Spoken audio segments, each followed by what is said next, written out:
So let's talk about starting a routine. How do you start your evening skincare routine? So I am a makeup girl, so I usually have to start with that. Stephanie understands this. So I use our micellar makeup wipes. Oh, we can't see that. My light is super bright today.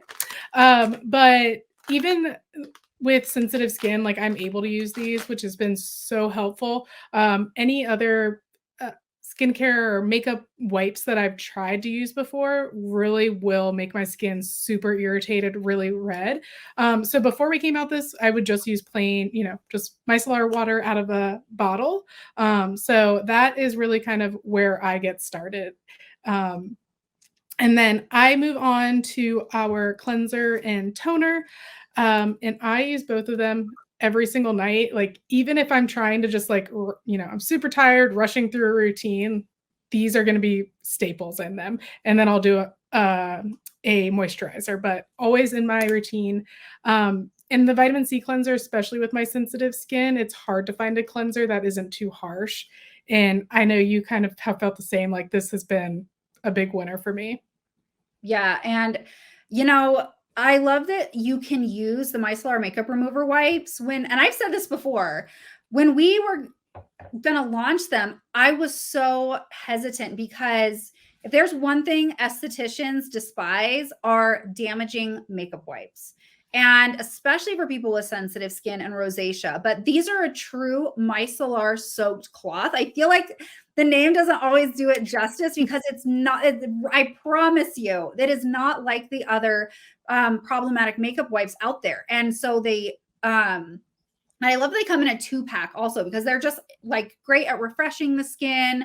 But same, I am so obsessed with this. When I was trying out the products, it's been 2 years since I started trying goPure products. Super hesitant with the cleanser too. I think it's such an important step. It's an essential step in the routine. Love it. Love, love, love it. And then the toner, I have said, if you see any of my short videos this is my glow secret. I instantly, because I wake up with very dull looking skin. I can wake up kind of puffy. When you get in your 40s, your skin just wants to not be vibrant. It's just is very dedicated to dullness, I feel like.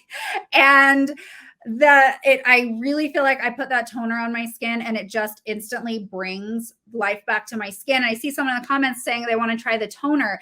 What I love is that it's alcohol free. And that's probably one of the reasons it works so well for your skin with rosacea, because that's one thing I say, if anyone has rosacea skin sensitivities, be so careful with toners and avoid anything with alcohol in toners because they're so stripping, so drying. And it just is so problematic. And this is very jelly-like, it's nourishing, and no alcohol in there whatsoever. So that's great. It's super cooling too. Because it's that gel, it is one of the things that I'm like, you want to kind of skip your cleanser sometimes and get straight to your toner, just because it does have that really nice feeling on your face. Yeah, it feels awesome. So after you cleanse and tone, what is your kind of serum treatment phase? What works for you at night? Sure. So I will say, I know you and I are sometimes a little bit different on this. I actually go to my eye care before I put on my serum. Oh, yeah. So I will put on my eye cream because have found, similarly with everything else, you got to play around and try, that if I put my serums on before my eye cream, it actually will affect my eyes a lot. I'll wake up with red eyes, sometimes a little bit swollen because of those ingredients getting too close or mixed in there. So that's actually normally where I start off. And then for my nighttime routine, kind of an everyday basis for myself, I use our Dramatically Dewy serum really to get that hyaluronic acid to really help with my skin barrier, get as much moisture in as possible. So after you do your eye cream and your Dramatically Dewy, tell me how you use the dry oil. Yeah. So I know just kind of through our instructions, we said that like we can try it either under or on top of our moisturizer. So I do normally put an oil over top of my moisturizer at night. So for this, I was like, well, let's give it a try, see how it works underneath my moisturizer. So I have been putting on just a few drops. As you said, a little does go a long way. And especially if you're going to put it under your moisturizer, you want to be able to have time to let it soak in.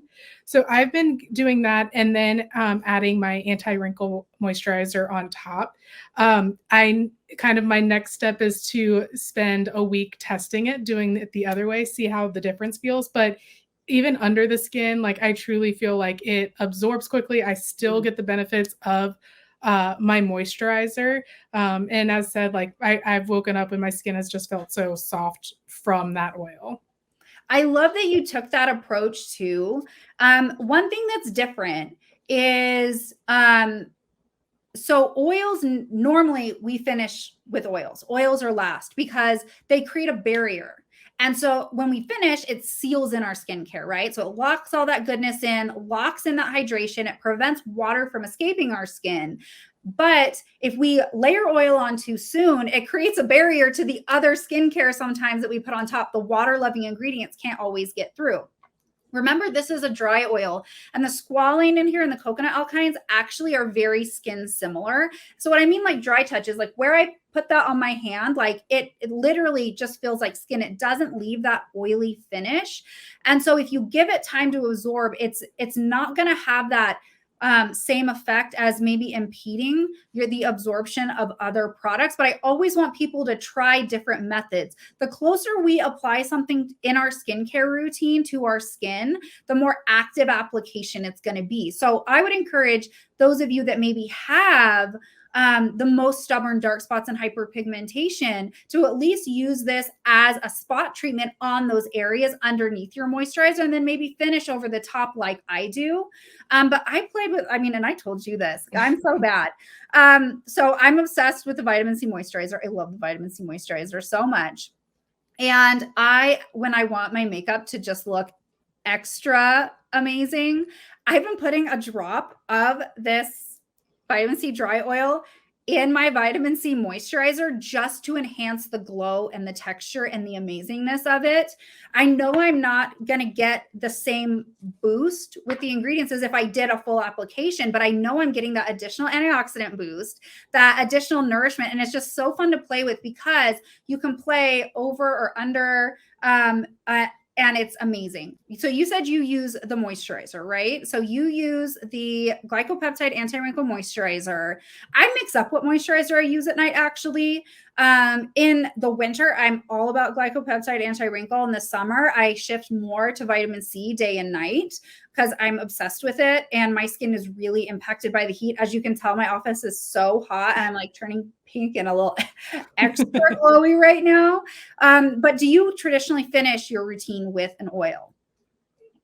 I do, yeah. So I will use a rosehip oil or a jojoba oil just on some nights, really to kind of just help lock in everything. I see there were some questions about people kind of being confused. Do I put the oil on before or after, just in general? Yeah. And normally with like a rosehip oil, that I'll put on after because it does leave like a sheen to where your moisturizer can't actually do what it needs to do.